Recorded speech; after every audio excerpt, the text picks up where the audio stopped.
There's a sickness in the hearts of many men today, and no, one really talks about it. It doesn't leave scars or show up on hospital charts, but you see its symptoms everywhere. In the man who lowers his head in every meeting, apologizing before he even speaks. In the friend who never says no, even when he's dying inside. In the guy who lives not by his instincts, but by what others might think of him. What is this sickness? It's the desperate need to be liked. And here's the hard truth. The more a man needs to be liked, the more he becomes harmless, and the more he becomes invisible. You see, many of us have been trained from school, from church, from broken homes, to believe that the path to safety is paved with approval. We're told, be nice, be agreeable, don't rock the boat. Smile more, blend in, be the good guy, and it works. For a while, until one day you wake up and realize that you've built your entire life around being liked, not respected. And that's when the first death happens, not a physical death. No, this one's worse. It's the death of your sovereignty, the quiet surrender of your own inner command. You become like a dog, loyal, eager, obedient, trained not to bite, but to please. You wag your metaphorical tail, hoping for praise, for validation, for someone to say, good boy? But here's what no one tells you. The world does not reward obedience. It expects it. And when you no longer entertain, when you no longer serve, it discards you without a second thought. You think your loyalty will protect you? That being the nice guy will earn you love or safety?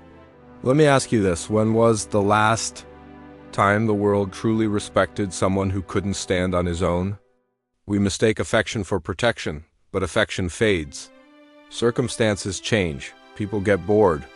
And when the storm comes, when real chaos shows up, no one shields the dog. They throw it out. Because loyalty without strength is a burden. Not an asset. And yet so many men cling to this illusion. They fear conflict more than failure.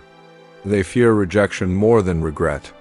They live with their mouths full of apologies, their hearts tied to approval, their steps guided not by purpose, but by permission. This, right here, is the first death. And most never even notice it's happened. But here's the thing. You don't have to stay there. The antidote to this sickness is not to become cruel or heartless. It's to reclaim your ability to stand firm without being told to stop asking for permission to exist, to rediscover the part of you that acts because it's right, not because it's popular. You were not born to beg. You were not born to be tamed. You were born to move through this world with quiet strength, the kind that doesn't bark for attention, but commands it through presence. So I'll leave you with this question. Are you living as a man? Or surviving as someone's pet? Because the moment you stop trying to be liked, truly stop, is the moment the real you begins to emerge. And that version of you, he doesn't wag his tail. He doesn't wait for praise. He walks alone if he must, but he never bows again. Let me ask you something that most people never think about. When someone says, he's so loyal, do you hear strength? Or do you hear control? We've been taught that loyalty is a virtue, that it's noble to serve, honorable to be dependable. But what if I told you that's only half the story? The other half is far darker and far more common than we like to admit. Think about a dog. It's the perfect symbol of devotion. Obedient, eager to please, always waiting for approval from someone else. It doesn't move until it's told to. It doesn't speak unless allowed. It waits, tail wagging, eyes hopeful, for a pat on the head. And when it gets it, it feels whole, at least for a moment. But that moment is a trap, because the dog has no power of its own. It's not living for itself. It's surviving through the emotions of its master. Through praise, through feeding, through the absence of punishment. Now, think of the man who lives the same way. He builds his identity around being reliable, harmless, good. But beneath that surface, he is dependent. Not on food or shelter, but on approval. On being seen as loyal, as useful, as agreeable. And when that approval disappears, so does his sense of self. You see, unconditional loyalty isn't strength. It's not bravery. It's a leash wrapped tightly around your will. And most men wear it proudly, never realizing they've given away their command. It starts small. You say yes when you want to say no. You stay silent when you should speak. You give more than you should, thinking you're being generous. But over time, those small choices stack up, and you become easy to manipulate, predictable, safe, and eventually invisible. Because here's the thing, no one fears the loyal man, no one respects the man who can't walk away, and no one follows the man who needs to be liked more than he needs to be true to himself. Let me put it this way, the man who models his life after a dog may be adored, but he will never lead. Because leadership, real leadership, demands independence. It demands backbone. It demands the courage to be disliked. We live in a world that rewards the cunning, not the compliant, the strategic, not the submissive. And while society may praise the loyal, it rarely protects them when the storm hits. Because a loyal man without power is expendable, he's useful. Until he isn't, and when that day comes, he's replaced, quietly, and forgotten even faster. So I ask you, is your loyalty a virtue or a chain?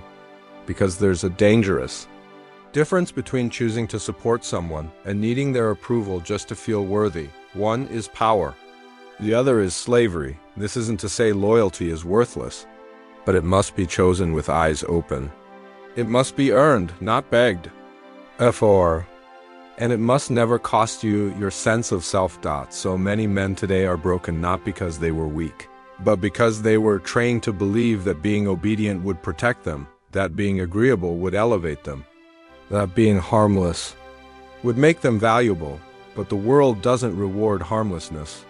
It uses it. And if you've ever felt like you were being passed over, taken for granted, or replaced by someone bolder, maybe it's because the world saw the leash before you did. If you've ever walked into a boardroom, or sat quietly in a courtroom, or just stood in a crowd watching how people move, you'll realize something very few ever say out loud.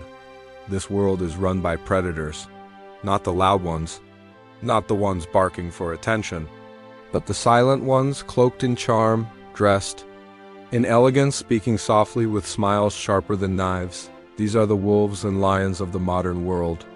They don't announce their presence, they calculate, they wait. And when the time is right, they strike. The courtroom, the marketplace, even the casual dinner table. These places aren't neutral. They're battlegrounds disguised as conversations. And if you walk into them like a dog, eager, open, harmless, you're not just outmatched, you're already defeated. Because here's what people rarely tell you, to be easy to read is to be easy to use. The man who wears his heart on his sleeve, who shows his intentions, his fears, his desires, he thinks he's being authentic. But in a room full of wolves, that's not authenticity. That's exposure, and what's exposed is exploited. It's a harsh truth. But kindness is not always a shield. Sometimes it's an invitation. You think being soft will protect you, that being non-threatening will keep you safe.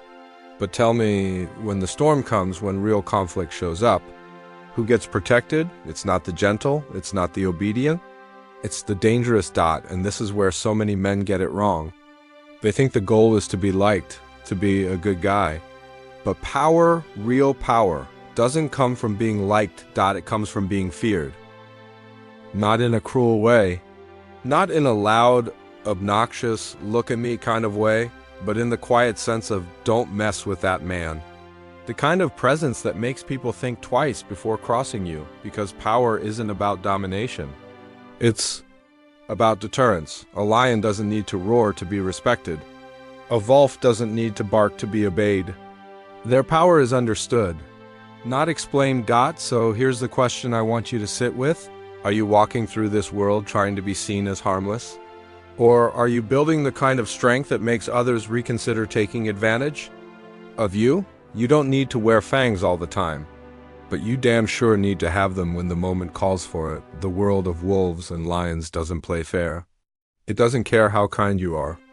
It cares how prepared you are. So if you want to survive, no, not just survive, but thrive, you have to stop thinking like prey. Stop showing your whole hand.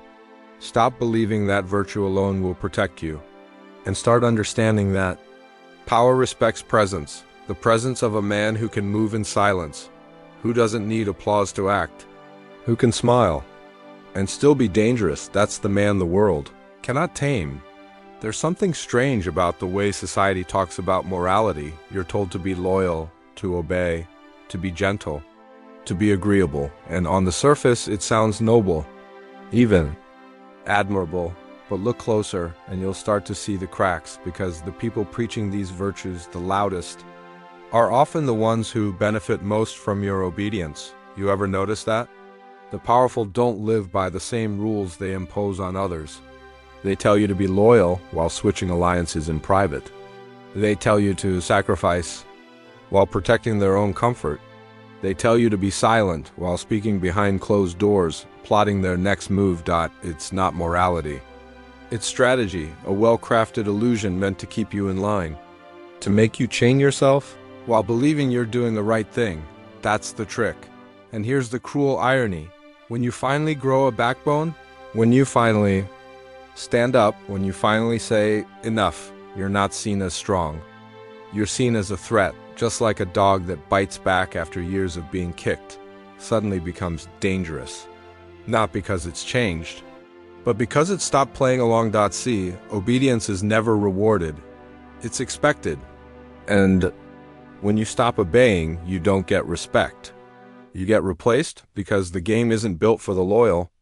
It's built by those who use loyalty as a leash. You can give your best years to a system, a company, a relationship, thinking your devotion will shield you. But the day you're no longer useful, you're out. No ceremony, no gratitude, just silence. That's the price of blind virtue, and we've all seen it, haven't we? The employee who never complained let go in a restructure. The friend who was always there, ghosted when they needed something back. The partner who gave everything, discarded the moment they stopped pleasing. So let me ask you, is your loyalty a gift or a contract you never signed? Are you following morality, or are you following a script that benefits someone else? Because here's what I've learned: real morality isn't about pleasing everyone. It's about protecting your integrity, even if that means breaking the rules others set for you. There's a difference between being good and being used. And sometimes the kindest thing you can do for yourself is to stop being so obedient. You don't owe anyone your silence. You don't owe anyone your submission, especially not those who would drop you the moment your usefulness fades. So the next time someone calls you loyal, ask yourself, do they mean it as a compliment or as confirmation that they still hold the leash? Because in a world ruled by wolves, being a well-trained dog isn't virtue. It's vulnerability. At some point in every man's life, he must make a choice. Will he continue to live like a dog, seeking praise, apologizing for his presence, needing to be liked? Or will he awaken and rise as the wolf? Now let me be clear, the wolf doesn't roar, he doesn't beg. He doesn't perform, because the wolf is not here to be liked. He's here to survive, and when necessary, to dominate. Unlike the dog, the wolf doesn't live for approval. He doesn't wait for orders or shrink under rejection. He moves with silent precision, patient, calculating, always watching. He knows that power isn't loud. It's quiet, hidden, reserved, waiting beneath the surface like a blade, sheathed in silence. We've been conditioned to think that being visible is strength, that if we're not loud, we'll be forgotten. But the truth? The ones who speak the least often hold the most power. Think about it. When you walk into a room, who do you notice first? The one talking nonstop, or the one sitting quietly saying nothing, but watching everything? The wolf understands this. He doesn't rush. He doesn't react. He waits, and when he strikes, it's not out of emotion, it's out of certainty. We live in a world where people confuse performance with presence. They mistake noise for authority. But real strength, the kind that moves nations and shifts power, comes from restraint, from knowing when to speak and when to vanish. And that's where the mask comes in. You see, the modern man doesn't need to growl to be dangerous. He needs to learn how to wear the right face, to move like water, adapt like shadow, and smile like a friend while thinking like a strategist. This isn't about pretending. It's about positioning. The mask is not a lie, it's a layer. A tool, a choice. You don't reveal your full nature to the world. You reveal it only when it serves you. You want to be kind? Be kind, but never confuse kindness with submission. You want to be patient? Be patient, but never let them think you are powerless. The wolf knows how to be gentle without becoming prey. He walks among the sheep, not to belong, but to observe. And when the moment demands it, he reminds the world that teeth still live behind the calm. So here's what I'll leave you with. You don't need the world to clap for you. You don't need their validation. You don't need to prove you're good. What you need is control. Control of your emotions, control of your actions, control of your timing. Because the man who has control and who can strike when it matters doesn't just survive, he leads. That is the rise of the wolf, not in chaos, not in cruelty, but in calculated calm. Be polite, be composed, be patient. But never, ever forget your teeth. We're raised to believe that loyalty is one of the highest virtues a person can have. Loyal to your friends, loyal to your job, loyal to your partner, your beliefs, your team, your tribe. And in theory, it sounds noble, but in practice, loyalty can become a cage. You see, the powerful don't worship loyalty the way the weak do. They use it. Because loyalty, when given blindly, isn't a badge of honor. It's a leash. Think about it. Who benefits more from loyalty, the one who gives it or the one who demands it? The loyal man is easy to predict, easy to control, easy to manipulate. He doesn't ask questions. He doesn't walk away. He stays, no matter how much he's neglected or used, because he's been told that leaving makes him disloyal, even if staying is destroying him. And so he becomes trapped, not by chains, but by his own sense of virtue. A prisoner in a cage he built with his own hands. Now, let me be clear. I'm not saying all loyalty is weakness. But here's the key. Loyalty must be earned. And it must be conditional. The wise man knows this. He doesn't give his loyalty away like a gift. He loans it. And like any smart loan, he watches the terms. If the other side stops holding up their end, he walks. No guilt, no hesitation. That's not being cold. That's being clear, because loyalty without leverage is servitude. And servitude without dignity is slow death. I've seen men stay in jobs that paid them in crumbs because they owed the company their loyalty. I've seen people stay in relationships long past love because they thought leaving meant they were the bad guy. And I've seen soldiers follow broken leaders out of loyalty to a cause that no longer served them. And every time, it ended the same way. The loyal man was the first to be sacrificed and the last to be remembered. So let me ask you this. Who are you loyal to? And more importantly, would they bleed for you the way you bleed for them? Because if the answer is no, then you're not in a bond. You're in a bargain that only benefits one side. The strong don't beg for loyalty. They command it through presence, through power, through respect. And if someone doesn't give it, they move on. The weak, they beg, they plead. They hand over their allegiance, hoping it will buy them protection, affection, or status. But in a world ruled by power, loyalty given too easily becomes the very thing that limits your rise. So here's the truth no one tells you. Loyalty is only noble when it's mutual. Loyalty is only strength when it's strategic. And sometimes the most loyal thing you can do is to walk away from what no longer serves you, so you can be loyal to yourself. Let me ask you something that might make you uncomfortable. Do you want to be loved, or do you want to be respected? Most people will answer both. And that's fair in theory. But in the real world, those two things rarely live in the same house. Here's the uncomfortable truth. The need to be loved is the first shackle placed on the neck of the ambitious, because the moment you crave approval, you begin to negotiate your own power. You start softening your tone, watering down your decisions, hesitating when you should strike. Not because it's the right move, but because you're worried how it might look, and suddenly your life isn't yours anymore. It belongs to the crowd, to their moods, to their judgments. Here's what strong men understand. It's okay to be hated. Strategically, the strong don't fear being disliked. They measure their enemies. They calculate their friction. They know exactly which bridges to burn and when, because hatred isn't always failure. Sometimes it's confirmation that you're making waves. If no one is criticizing you, if no one is whispering behind your back, if no one is trying to pull you down, you might not be rising fast enough. See, we're taught to believe that. If we're loved, we're safe.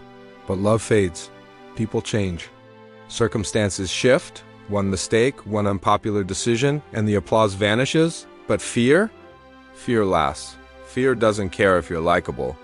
It cares if you're capable of consequence. A man who is feared is not disrespected. He doesn't need to shout. He doesn't need to prove anything. His presence speaks for him. Now, don't get me wrong. This isn't about cruelty. It's not about intimidation for the sake of ego.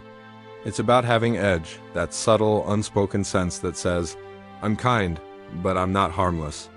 Because here's the truth, the man who needs to be loved by everyone will sacrifice everything just to stay popular. His voice, his values, even his self-respect, and when he's no longer useful, the crowd moves on. They always do. So the real question isn't, do they like you? It's, do they dare cross you? In history, the names that endure weren't the ones who were loved the most. They were the ones who shaped outcomes, who made the hard calls, who led, even when it meant being hated. Because power doesn't come from being embraced. It comes from being respected at a distance, and sometimes that respect is born in silence.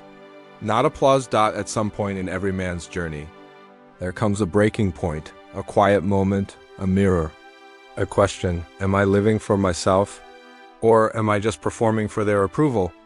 And that's where it begins, the shift, because you can't truly rise until you bury something first. And what you must bury is the dog inside you. The part of you that begs, that wags, that apologizes for being too bold, too different, too much. The part of you that lives for the pat on the head instead of the fire in the chest. That's the part that has to die, not because it's evil, but because it's weak. And weakness in this world is hunted if you want to become a man of presence. A man who cannot be moved, replaced, or destroyed. You have to stop chasing approval and start cultivating strength. Not loud, insecure strength, but the kind that doesn't flinch when challenged. The kind that doesn't need permission to act. That's the Wolf. The Wolf doesn't bark for validation. He calculates. He adapts, and when the time comes, he strikes with precision. He doesn't ask to be respected. He earns it in silence. And here's the key. The Wolf isn't cruel. He doesn't bite for sport. He doesn't hunt to impress. He simply refuses to be dominated. This isn't about becoming cold. It's about becoming clear, because we live in a world that will devour the soft man, the agreeable man, the man who wants to be liked by everyone. And we've all seen what happens to him. He gets passed over, used, forgotten. Not because he wasn't talented, but because he lacked edge. You don't need to prove anything to the world. You need to become someone the world doesn't want to test. There's a difference. One seeks validation. The other radiates quiet danger. The first gets applause. The second gets respect. So what's the path forward? Simple, but not easy. Let the dog die. Let go of the part of you that waits for signs, that needs approval, that trembles at rejection, and let the Wolf rise. Let the part of you that acts with intention, walks with weight, and stands alone.